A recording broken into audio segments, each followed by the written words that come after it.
سرکار دے غلاموں نعت خان بھی پہلے نعتاں پڑھ دے رہے. سبحان اللہ. میرا ایک سوال ہے انہاں دے سامنے. ایک حافظہ نعت خان صاحب نے آکھیا کہ نبی پاک ساڈا عقیدہ ہے کہ حضور محفل وچ تشریف لے آندے. تے جے محفل وچ ایتھے آ کے سرکار بیٹھ جان توجہ ہے اللہ واقعی سانو نظر آ جان تے کیا ساڈے سر ننگے ہی ایویں رہن گے؟ بولو تے صحیح ہے. ایک سوال ہے میرا کیا اسی بے نمازی رہاں گے محفلاں حضور دیاں جتھے نبی پاک سلم تشریف فرما ہوندے نے اونا محفلاں میں حاضری دے دے کے علماء نو سن کے پھر بھی بے نمازی رہاں گے؟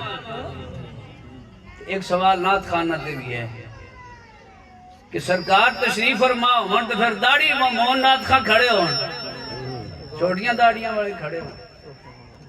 حضور دی ناز پڑھنی تے ادب سکھو پہلے. میں کسی تے تنقید نہیں کردا میں جڑی گل حق دی او کر رہی. میرے نال کوئی ناراض ہوندا ہے تے ہو جائے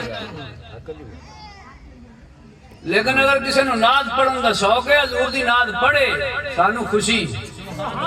تے میری عادت ہے جنہیں بھی نعت خواہ بیٹھے ہوں 2 بیٹھے ہوں 4 بیٹھے ہوں میں کوشش کرنا جی ٹائم میرے کو ہوئے تو میں چاہنا کہ نعتاں سن لوں. کار میں کدے نہیں کیتی ہے بہن ہی رہے ہو. لیکن گزارش یہ ہے کہ سرکار دے غلاموں ادب سیکھیے ادب سیکھیے. محفل مصطفیٰ میں بیٹھے تھے شروع ننگے نعرہ تکبیر اللہ اکبر نعرہ رسالت یا رسول اللہ نعرہ تحقیق نعرہ حیدری نعرہ غوثیہ جشن عید میلاد النبی زندہ باد آستانیہ علی حضرت بننا والا شریف. میرے والے توجہ ہے سبحان اللہ. تو بیلیوں محفل دے آداب سیکھی. یہ نبی پاک سلم تشریف لے آندے نے کہ جے پھر تو سر ننگا بیٹھا تیرے گوڑے کھڑے نے تو دانو ہو گئے تیری توجہ کسی اور طرف ہے محفل سے بیٹھے ہیں بھی تو پھر کیسا مسلمان ہے کیسا ایمان والا ہے. یہ سوال بندا ہے سارے میرے تے بھی بندا ہے تواڈے تے بھی بندا ہے کہ سرکار جو تشریف لے آون پھر ساری توجہ کسی اور پاسے ہو.